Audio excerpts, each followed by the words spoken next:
Pagpaninlo sa palibot.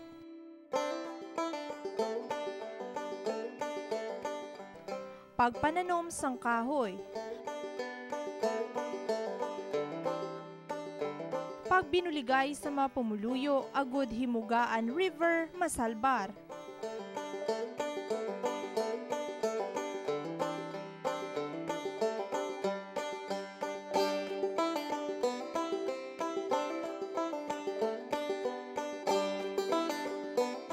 Ang Himugaan River sa Barangay Pabrika, Syudad sang Sagay, ginakabig nga isa sa pinakamalaba nga suba sa Negros.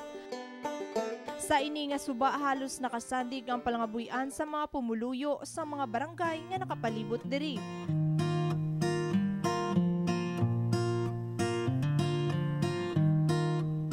Gani sa ikapito nga charter anniversary sang Sagay City, imbes nga magpatigayon sang ibang nga aktibidad, ang Himugaan River ang ilaging tutukan.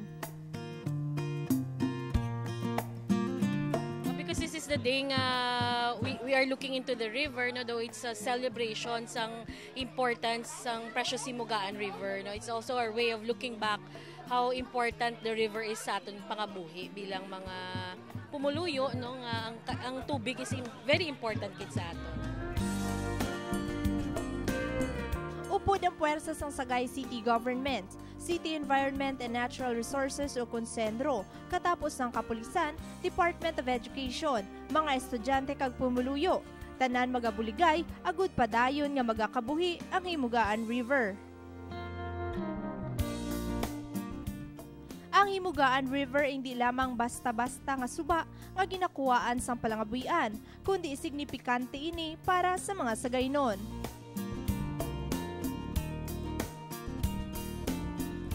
I think before historically ang Himugaan River is wala ta sa una road network. So this is where the commercial takes place, no. May mga, if you heard about Batil, no, mga boat nga dagabaligya, so gasulod na di sang una. And also historically this is where you can see the largest lumber company in the world, ang Insular Lumber Company. Kung sa diin ang pabrika ara na siya sa Atlas Makitaan, kundi ang the home of the largest lumber company in the world. And sa una, damo-damo mga dagko nga kahoy, mga beautiful species ang mga kahoy. So what we're trying to do, kaupod sang pumuluyo, nga paday naton nga tanom kahoy, agud nga mamimik naton, ma-follow naton ang kung anong sa una, miski jutay lang. And also to protect the community from flood, kag iban pa nga mga calamity. Kinahanglan kuno abi nga lunga ng Himugaan River, bangod sang posible man sining nga halik nga dala sa tion nga abusaran sa mga pumuluyo. Sa pila na ka tuig nga ma-experience kadamo na sang mga hitabo nga hindi lang sila nga basta lang baha nga kundi naghalit gidya sa mga propiedad. May mga naanod nga pamalay, ang aton mga punong nagkala wasak ang ilang mga dike. Tungod kay kung aton makitaan, ang babaw naton nga bahin sang Negros, may ara na kita grabe gid nga parang utod sa mga kakahuyan. Una na nga ginpatigayon ang pagpaninlo sa palibot sa Himugaan River. Maninlo. Maninlo kami suba. So ano ang importante nga dapat tinlo ato yung suba? Kaya basi bala nang magbaha para ang mga plastic para nang nag-ulan tapos damo da plastic na may density na magbabala. Maasta din na kailangan kitinlo para gid namin tamon. Importante gid ang pagpaninlo sa aton nga palibot, labi na gid sa aton mga kasubaan. Kag sa mga coastal areas naton para ang aton nga mga living organisms sa aton nga suba, aton mapangapinan kag nga mangin mapuslanon sa mga pumuluyo. Agud malikawan ang pagkatiphag sanduta sa kilid sa suba, kapin 10,000 ka mga kahoy ang gintanom sa palibot sini.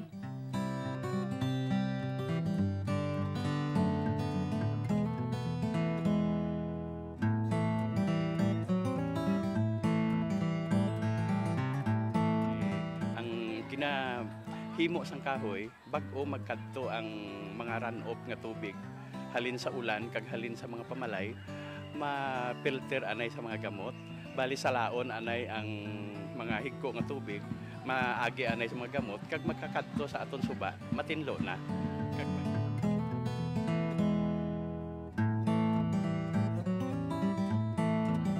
Because there's a need to first protect tanaw naton no kakinahanglan naton nga tinluan ang aton suba no mo gini importante sa aton kag aton ma-plant kita sang kahoy no because there are histories man diri sa suba nga may mga baha.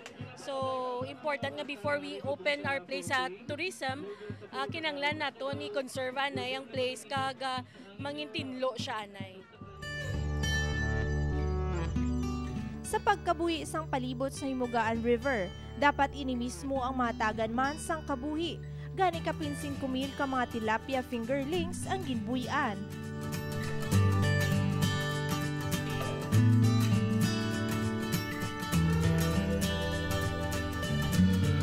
Isa man ka Memorandum of Agreement ang ginpirmahan, kaupod ang 3 ka barangay nga nagapromesa sa pagprotektar kag pagbantay sa Himugaan River. Wala kuno nagatapos ang ila paghatag sa importansya sa ini nga suba kay manhando man sa Sagay City Government nga mangin sentro ini sang turismo.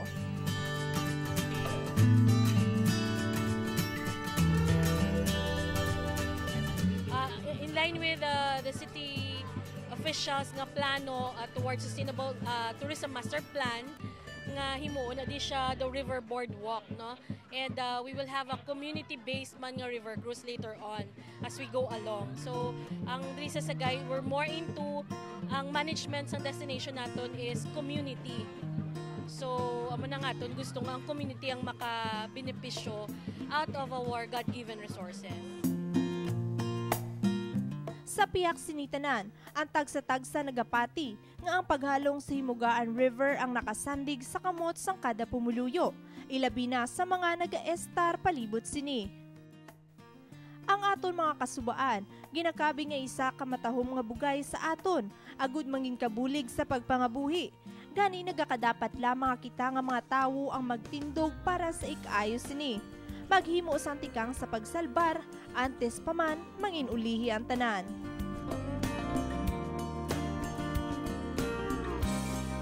Stephanie Azuzena para sa Issue Subong.